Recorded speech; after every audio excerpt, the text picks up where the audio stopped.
Long time ago, Dr. Frankenstein created the horrible creature, knitted from dozens of different pieces. The creature became so scary the doctor was horrified himself and tried to get rid of it by sending it into river. But the monster survived. It survived and came back to his master to take Frankenstein's beloved woman life and take revenge for betrayal. The revenge turns out to be cruel, but the doctor fails to end the evil the second time he drives the mutant far to the north and perishes from low temperatures. In gratitude for his birth, the creature takes the body of his master to the castle and buries it in the Frankenstein family cemetery. There, at his master's grave, the monster is surrounded by demons, and they manage to render the guy unconscious, but gargoyles appear over the company's heads, having noticed the demon's outbursts from afar. The gargoyles find Frankenstein's diary, which explains how the monster was created, and to deal with this, Ophir and Kezia transport the stranger to Queen Leonore's palace. Gideon, the queen's knight, suggests ending the creature so as not to risk it, but Leonore thinks otherwise. She gives the lad a chance to prove that he'll make the right choice and not worship the Black Prince Naberius.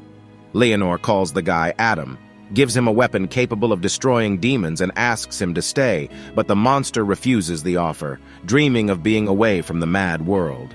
Leonore gives the book found near the boy to Gideon, instructing him to hide it so that Naberius will never find it. For many decades, Adam lives at the edge of the earth without aging a bit. He hopes that the demons have forgotten about him, but when it turns out that he is still being hunted, the monster unleashes his wrath on Naberius's messengers and returns to the big world to confront the devil's messengers. After following Naberius's servant, Adam manages to find the main demon's lair, but the gargoyles again prevent the guy from committing lynchings. Meanwhile, Dr. Tara Wade prepares to conduct an experiment on behalf of her boss, Mr. Wessex. The blonde launches a device that should bring back to life a test rat, created from the remains of other rodents. The experiment is successful, the rat begins to breathe and move, but Wessex has to leave the laboratory to listen to the assistant's report about the meeting with Frankenstein because he is the same Prince Naberius. This time the gargoyles are unfriendly to Adam. They put him in chains, and while Naberius figures out how soon Dr. Wade will be able to create a human in the likeness of a rat, Frankenstein has to remain a prisoner of his former friends. Adam demands that Leonore release him, but the queen thinks the monster is risking the peaceful people too much by openly speaking out against demons.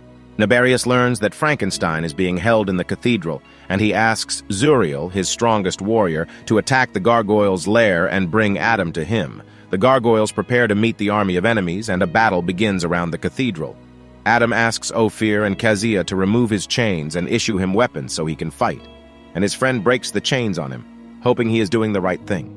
Frankenstein fights the demons, but he fails to protect Ophir. One of his rivals destroys the guy, turning him into a beam of light. Kezia also gets wounded, and she asks Adam not to save her. The girl is glad that now she and Ophir can be together in the other world. Adam finds the leader of the demons and demands him telling how to find Naberius. The other demons take advantage of this, and while Leonore is left unguarded, they take her hostage, hoping to trade her for Dr. Frankenstein's notebook. Gideon is about to fulfill the demons' demands, and after opening the hiding place, he goes down to get the book to save the queen. When the knight arrives at the rendezvous point, Leonore asks him to destroy the diary and let her ascend to another world, but Gideon doesn't listen to his lord and gives the diary away. As the warrior carries the queen away, Adam emerges from hiding, but he fails to get the records back.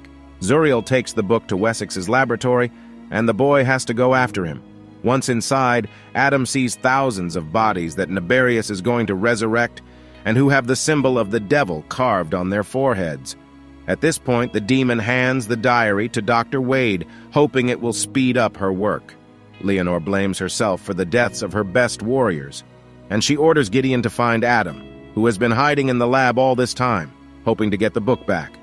Breaking the glass into the operating room, Frankenstein finds himself face to face with Tara, and the girl obediently gives him the diary, but the monster cannot escape. He is surrounded by Naberius's guards. A great massacre is prevented by Wessex not admitting to the guest that he is the Black Prince. The businessman offers Frankenstein his help, promising to unravel all the mysteries of his creation. Adam notices the demon's gaze and realizes everything. He jumps out the window, and through a sewer manhole he falls into the train, where he manages to see the records of his creation for the first time. Tara tries to understand what happened in her laboratory, but Wessex is not going to initiate the blonde into the details. Moreover, he plans to use the girl as bait. He sends her home, hoping that Adam will come to Dr. Wade to explain the meaning of the diary entries to him. Naberius sends his man after the employee, and noticing the surveillance, the girl hides in a dark alley where Frankenstein finds her.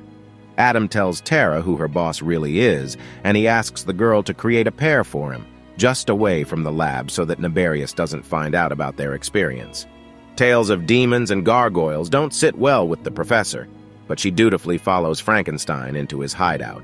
The pair don't notice that Zuriel is following them, but as soon as he reveals himself, Tara has to take Adam's word for it. Her boss's guard sheds his skin, turning into a real demon, and a fierce sword fight ensues between the men. Zuriel is stronger and manages to bring Adam to the floor with a sword to his neck. The warrior tells the boy that Naberius was after him to put a demon's soul inside him, but now they have the book, and he doesn't need Frankenstein anymore. To Adam's rescue comes Tara. The girl convinces the demon that without a ready sample, she will not be able to revive other people. And taking advantage of this conversation, Adam destroys his rival. Tara brings his wounded friend to his abandoned apartment to treat the cuts. But when Frankenstein takes off his clothes, Dr. Waite sees the dozens of scars the guy has received over 200 years of his life. Suffering from the pain, Adam tells the doctor about his future plans. He's going to find Leonore to tell her everything that happened. But for now, the guy wants to gain strength, and after a hard day, he falls asleep. While the guy sleeps, Tara studies a book about his creation. Dr. Wade promises Adam to create a companion so he won't be so lonely, but the pair's conversation is interrupted by a cell phone ringing. Kyle, Tara's colleague, calls to find out where her partner has disappeared to, and hearing her excited voice, he agrees to meet her at the train station, not realizing that their conversation is being overheard. Frankenstein's premonition is confirmed. A trap awaits the blonde at the station, but she fails to use the knife, and it remains lying on the ground. Meanwhile, Adam surrenders to Leonore to tell her about Naberius's plans to create an army of the living dead. The queen asks Frankenstein to return the diary to her so that the demons can't use it, but the guy sets a new condition. He asks the gargoyles to move him and Tara to a safe place, and only after that he can give the book back.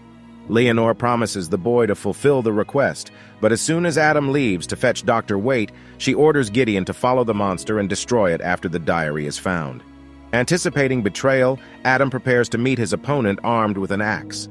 Despite the fact that Gideon is stronger, Adam manages to sink his axe into him, and the queen's favorite turns into a ray of light. The death of the warrior is reported to the queen, and she gathers all the remaining soldiers to find Frankenstein. Adam finds his friend's knife, and realizing where to look for her, he goes to the Wessex laboratory.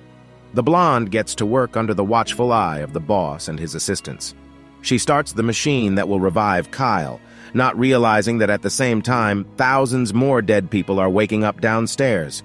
After destroying the diary, Frankenstein himself goes out to the gargoyles to lure them to Naberius's mansion. The arrival of the guest is immediately reported to the demon, and his assistants come out to meet Frankenstein. Leonore guesses where the mutant has led them, and her warriors rush to Adam's aid. While the gargoyles and demons fight, Frankenstein goes to the house in search of Tara, and Leonore searches for the body vault, hoping to destroy the army of the dead. Naberius tries to destroy Adam and Tara, excited that his army will soon rise. He draws the symbol of Satan on Frankenstein's forehead, planning to plant a demon spirit in the guy. The queen orders her aides to destroy the army, but they don't have enough time to get rid of the large number of bodies. Adam falls to the floor after the subplot, and Naberius welcomes his new warrior, but to his disappointment, Frankenstein does not become a demon.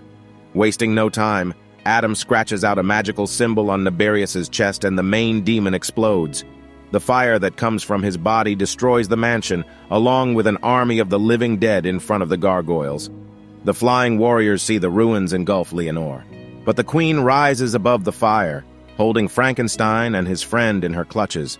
From that day on, Frankenstein becomes the new protector of the city, keeping it safe from the interference of dark forces.